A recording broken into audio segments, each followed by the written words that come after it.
그러면 함께 있는 민법 총칙에 이어서 물권 편을 공부를 해보도록 하겠습니다. 물권은 185조부터 시작을 하는데요. 제 185조는 물권의 종류라는 제목으로 물권은 법률 또는 간수법에 의하는 외에는 임의로 창설하지 못한다 라고 규정을 하고 있습니다. 물권이라는 것은 각종 재화에 대한 사적 지배를 보장하는 권리라고 할 수 있는데요. 이렇게 이야기하면 도대체 무슨 말인지 알 수가 없죠. 우선 예를 통해서 한번 물권이라는 것이 무엇인지 대략적으로 그림을 그린 뒤에 한번 정의를 다시 한번 읽어보도록 하겠습니다. 채권과 물권을 비교를 해보면 어느 정도 민법에서 규정하고 있는 권리들이 어떤 것인가 이해를 하기가 쉬운데요. 예를 들어서 갑돌이가 소중히 여기 있는 디지털 카메라가 있었는데 급한 일이 있어서 자신의 디지털 카메라를 을돌이에게 100만 원을 받고 팔았다라고 가정을 해보도록 하겠습니다. 앞으로 함께 있는 민법 물권 편에서 보라색으로 되어 있는 이 문장은 이제 예를 통해서 설명하기 위한 글이다라고 생각하시면 되겠고요. 이 예에서 갑돌이가 을돌이에게 카메라를 팔기 전에 카메라에 대해서 가지고 있었던 이제 소유권이 물권의 가장 대표적인 것이거든요. 이 소유권을 한번 생각을 해보면서 물권을 이해해보면 될 텐데, 갑돌이가 자신의 소유권을 가지고 카메라를 마음대로 사용할 수 있겠죠. 친구인 병돌이에게 그 카메라를 빌려줄 수도 있고, 제3자가 만약 카메라를 뺏어가려고 할 때는 거부하면서 카메라를 계속 보유할 수도 있겠죠. 그리고 을돌이에게 제3자에게 자신이 소유권이 있는 카메라를 팔 수도 있을 것입니다. 이처럼 물건은 카메라라는 물건에 대해서, 카메라뿐만 아니라 어떤 형체가 있는 그런 물건들에 대해서 이런 물건들을 독점적으로 지배해서 이익을 얻을 수 있는 것, 이것이 바로 물건이다 라고 생각을 하시면 되겠습니다. 이에 반해서 만약 갑돌이가 을돌이에게 카메라 대금을 받은 뒤에 아직 카메라를 을돌이에게 건네주지 않았다, 인도해주지 않았다 라고 가정을 해본다면, 을돌이는 이제 대금을 지급했기 때문에 갑돌이에게 카메라를 달라 라고 요구할 수 있겠죠. 하지만 아직까지는 그 카메라를 가지고 있지 않기 때문에 카메라를 사용하거나 다른 친구들에게 그 카메라를 빌려주거나 다른 사람에게 파는 등의 처분은 할 수 없겠죠. 이처럼 특정한 사람, 갑돌이에게 카메라를 주세요라고 청구할 수 있는 권리가 바로 채권이다 라고 생각을 하시면 되겠습니다. 그렇기 때문에 물권과 달리 채권은 이런 특정한 자와의 관계 속에서 형성되는 권리다 라고 생각을 하시면 되겠죠. 이제 이것을 바탕으로 다시 한번 올라가 볼까요? 이 물권에 관련된 규정이 나오면서 물권이란 각종 재화에 대한 사적 지배를 보장하는 권리라는 말이 어느 정도 이해되지 않나요? 각종 재화라는 것이 물건에 대해서 내가 이 물건을 사용하고 누군가에게 빌려주고 팔 수도 있는 그런 권리가 바로 물건이구나 라는 것을 알 수 있고, 이러한 사적 지배를 보장하는 물건에 의해서 시장경제 질서에서 사유재산제가 인정되는 근거로서 사용된다는 것도 어느 정도 이해가 될 것 같습니다. 그래서 이제 물권을 공부를 할 텐데, 우리 민법에서 규정하고 있는 물건에 대한 권리인 물권이 지금 185조를 보면 법률 또는 간수법에 의하는 외에는 임의로 창설하지 못한다라고 규정하고 있기 때문에 우선은 민법에서 규정하고 있는 물권의 종류가 굉장히 중요하겠죠. 이제 차차 우리가 민법을 읽어나가면서 물권으로서 인정되는 것이 어떤 것인가를 확인하게 될 텐데, 대표적으로 방금 전에 우리가 보았던 그 예에서 소유권을 떠올려 봤잖아요. 이 소유권처럼 물건에 대해서 사용수익 처분을 할 수 있는 그런 권리가 물건이다 라고 생각을 하시면 되겠고, 이러한 물건은 법률, 민법에 의해서 규정되어 있는 것 외에는, 그리고 간수법 외에는 임의로 나는 이 물건에 대해서 나 이런 권리가 있어 들어보지도 못한 그런 마음대로의 그런 권리를 물건이라는 이름으로 창설은 하지도 못한다 라는 규정으로 물권편이 시작이 됐습니다. 이제 차차 물권에 대해서 규정들을 읽어나가면서 이해를 해보는 시간을 가져보도록 하겠습니다. 그럼 제 185조에 이어서 제 186조를 읽어보도록 하겠습니다. 부동산 물권 변동의 효력이라는 제목으로, 부동산에 관한 법률 행위로 인한 물권의 득실 변경은 등기하여야 그 효력이 생긴다. 우리가 185조를 통해서 물권이라는 것은 물건에 대한 사용수익 처분할 수 있는 권리다라는 것을 배웠죠. 그렇기 때문에 채권의 경우에는 당사자들끼리 뭐 여러 가지 내용들을 합의를 통해서 만들 수는 있지만 재화는 한정되어 있잖아요. 이 물건에 대해서 어떤 물건을 주장하는 자들이 너무나 많고 막 다양한 물건들을 주장하면 그 재화에 대한 권리가 누구에게 속하고 어떻게 사용될 수 있는지가 혼란스러울 수 있기 때문에 물건은 법률에 의해서만, 간수법도 포함되지만 이렇게 법률에 의해서만 그 종류를 정할 수 있다라는 것을 우리가 185조에서 배웠었죠. 근데 186조는 이제 부동산 물권 변동의 효력이라고 해서 가장 중요한 의미를 지니는 조문이라고 할 수 있을 것입니다. 이렇게 보라색으로 되어 있는 문장은 예라고 말씀을 드렸죠. 그래서 갑돌이가 을돌이에게 자신이 소유하고 있는 토지를 매도하였다라고 가정을 해보겠습니다. 을돌이가 100만 원을 지급했다. 요즘 부동산 가격이 올랐기 때문에 좀 현실성이 없는 그런 얘기긴 하지만 어쨌든 100만 원을 건넸다. 그래서 매매 계약을 체결하고 매매 대금까지 지급했기 때문에 당연히 위 토지가 내 소유다라고 을돌이는 생각을 할 수 있겠죠. 하지만 186조는 물건의 득실 변경, 여기서 부동산에 관한 법률 행위로 인한 물건의 득실 변경이라고 되어 있잖아요. 이 득실 변경은 쉽게 생각해서 소유권이 다른 사람에게 이전되기 위해서는, 이처럼 소유권이 변동되기 위해서는 반드시 등기가 있어야 한다라고 규정하고 있고, 그렇기 때문에 아직까지 위 토지의 소유권은 등기가 행해지기 전까지는 갑돌이에게 있다라고 생각하시면 되겠습니다. 굉장히 중요하겠죠. 부동산과 관련된 이런 물건이 변동되기 위해서는 등기라는 것이 절대적으로 필요하다. 왜냐하면 이제 프랑스의 경우에는 이 등기가 필요 없이 당사자의 의사의 합치만 있으면 이 물건의 변동이 변경되는 것으로 그 효력을 정하는 국가들도 있거든요. 이런 국가들과는 달리 우리나라는 이런 부동산의 물건 변동의 효력은 등기가 있어야지만 된다라는 것을 기억을 꼭 해두셔야 될 것 같습니다. 이 조문에서 그리고 물건의 득실 변경은 등기하여야 효력이 생기는데 그 앞에 있는 부분도 유의해서 읽어야 됩니다. 부동산에 관한 법률 행위로 인한 물건의 득실 변경입니다. 그래서 우리가 민법 총칙을 읽으면서 법률 행위와 관련된 내용을 많이 공부를 했는데 아직까지도 사실 법률 행위가 무엇인지 명확하게 감이 잡히지 않는 분들이 많이 계실 텐데 당연합니다. 그래서 이제 차차 더 그 내용들을 이제 채워서 명확하게 만들어가는 과정이 함께 있는 민법 공부하는 과정이라고 생각하시면 되겠고, 쉽게 얘기해서 법률 행위에 의한 물건의 득실 변경이라는 것은 부동산을 사고 판다는 의사를 가지고 법률 효과, 부동산의 취득 또는 매매 대금의 취득을 얻기 위한 행위를 법률 행위라고 할 수 있고, 이러한 행위를 통한 물건의 변동일 경우에는 등기가 필요하다라고 생각을 하시면 되겠습니다. 이런 점을 다 이제 종합해서 한번 186조를 읽어본다면 동산이 아닌 부동산의 경우에 해당되고, 상속일 경우에는 어떤 당사자의 어떤 법률 행위가 없어도 법률의 규정에 의해서 당연히 그 재산 변동이 발생을 하거든요. 이런 상속 등 법률의 규정에 의한 것이 아니라 법률 행위로 인하여 물건이 변동되는 경우에 적용이 되고, 마지막으로 등기가 있어야 효력이 생긴다 라고 정리를 하면서 부동산에 관한 법률 행위로 인한 물건의 득실 변경은 등기하여야 그 효력이 생긴다 라고 186조를 이해하면 되겠습니다. 그럼 함께 있는 민법 제 187조를 읽어보도록 하겠습니다. 등기를 요하지 아니하는 부동산 물건 취득, 상속, 공용징수, 판결, 경매, 기타 법률의 규정에 의한 부동산에 관한 물건의 취득은 등기를 요하지 아니한다. 그러나 등기를 하지 아니하면 이를 처분하지 못한다 라고 규정하고 있습니다.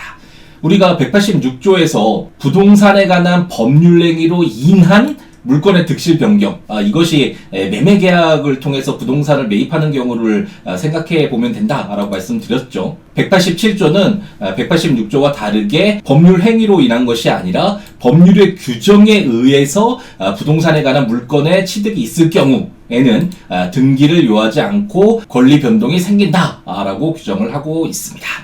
예를 들어서 한번 이해를 해보죠. 갑돌이가 을돌이로부터 상속을 받았다라고 가정을 해보겠습니다. 상속과 관련된 내용은 상속편에서 자세하게 공부를 하게 될 텐데요. 어쨌든 이제 상속이 있었을 경우에는 부동산 물건이 상속인인 갑돌이에게 이전되는 시기는 피상속인, 그러니까 갑돌이 아버지인 을돌이가 사망한 시점에 피상속인의 재산으로서의 부동산의 소유권이 상속을 원인으로 상속인에게 이전이 됩니다.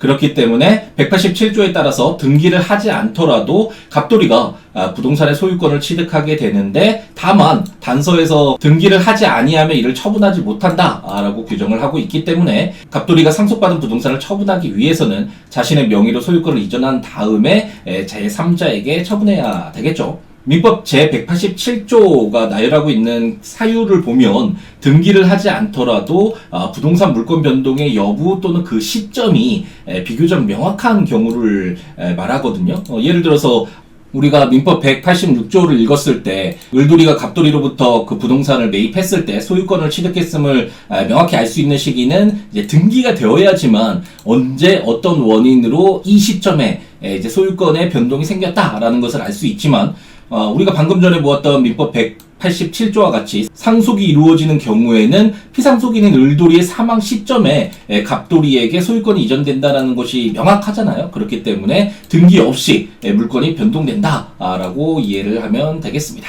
186조와 187조는 부동산의 물건이 변동되는 효력이 발생하기 위해서 등기를 필요로 하는지 등기를 필요로 하지 않는 경우인지를 구별하는 그런 내용이기 때문에 비교를 해서 정확히 알아둘 필요가 있겠습니다.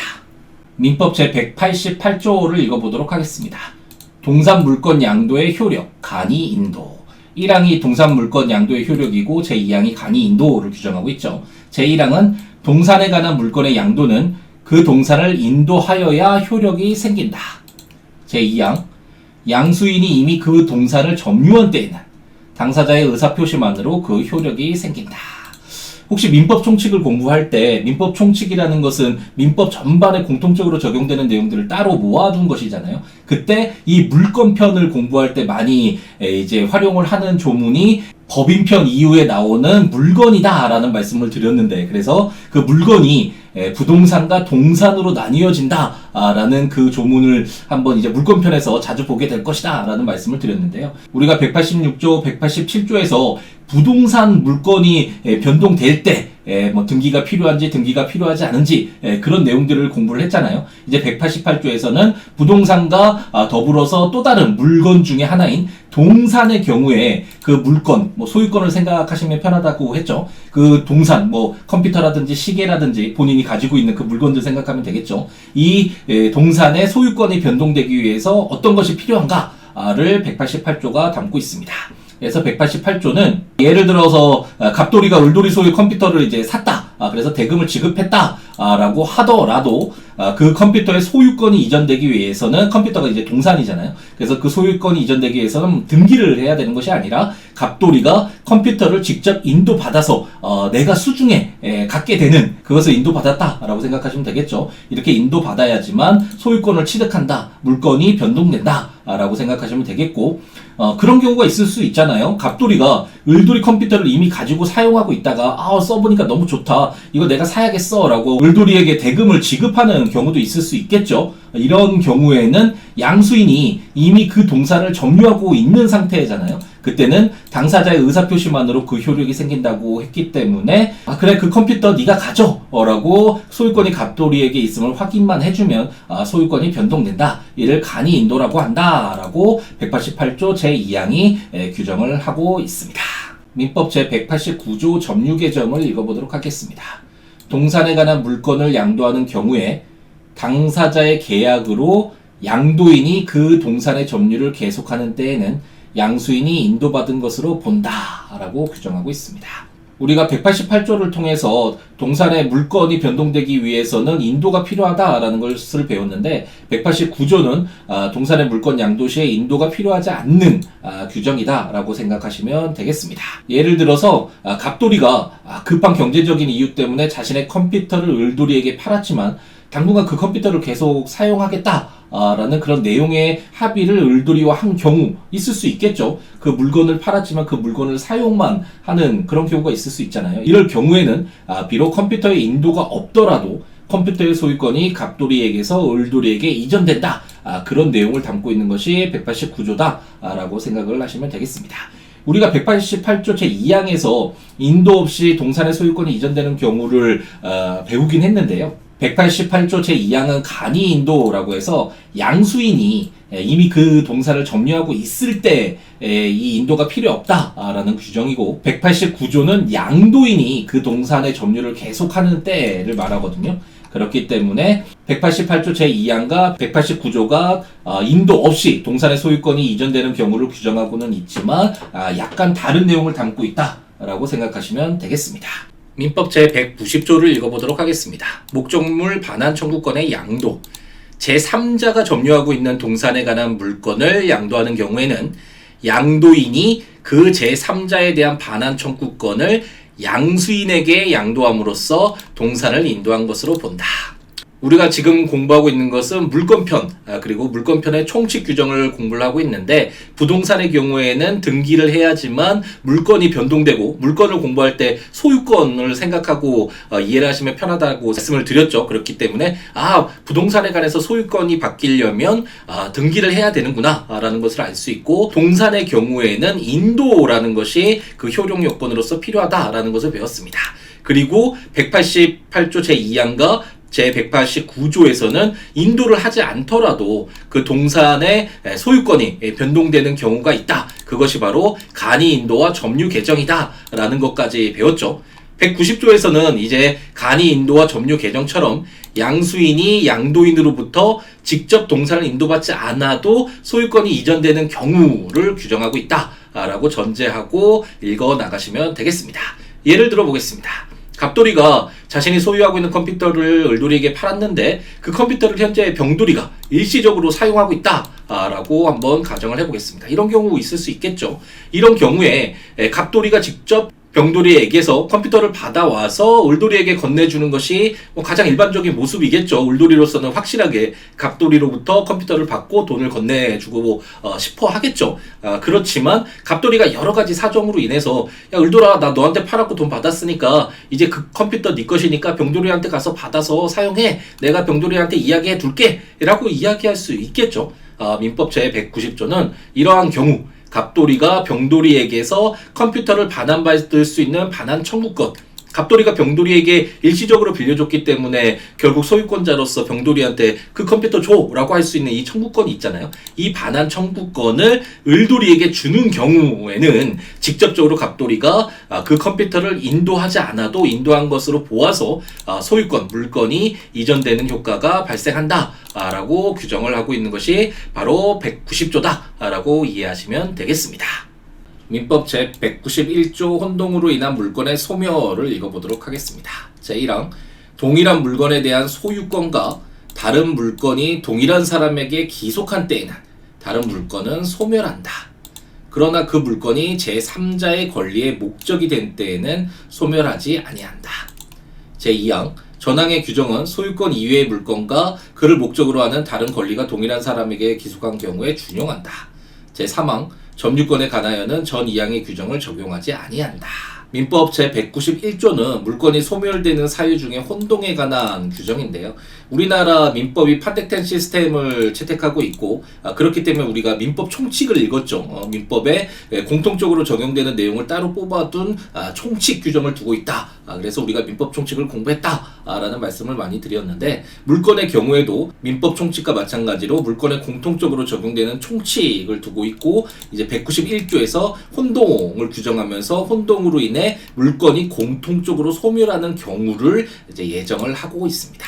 혼동이라는 것은 다른 성질의 것이 서로 섞여서 하나가 되는 것을 말하는데, 예를 통해서 이해해보는 것이 쉽겠죠. 갑돌이가 을돌이 소유의 컴퓨터를 질권으로, 담보 물건으로서의 질권을 설정해서 가지고 있었는데, 을돌이와의 합의를 통해서 컴퓨터 소유권이 갑돌이에게 이전했다라고 가정을 해보죠. 그렇게 된다면 이제 더 이상 갑돌이에게 질권은 의미가 없는 권리가 되는데요. 왜냐하면 소유권이라는 것은 사용가치를 지배하는 지상권, 전세권 등의 용익 물건, 그리고 교환 가치를 지배하는 저당권, 질권 등의 담보 물건, 모두 포함해서 물건을 사용 수익 처분할 수 있는 권리. 그래서 물건 중에 가장 강한 권리라는 설명을 드렸죠. 이제 용익 물건, 이것은 사용할 수 있는 권리겠구나.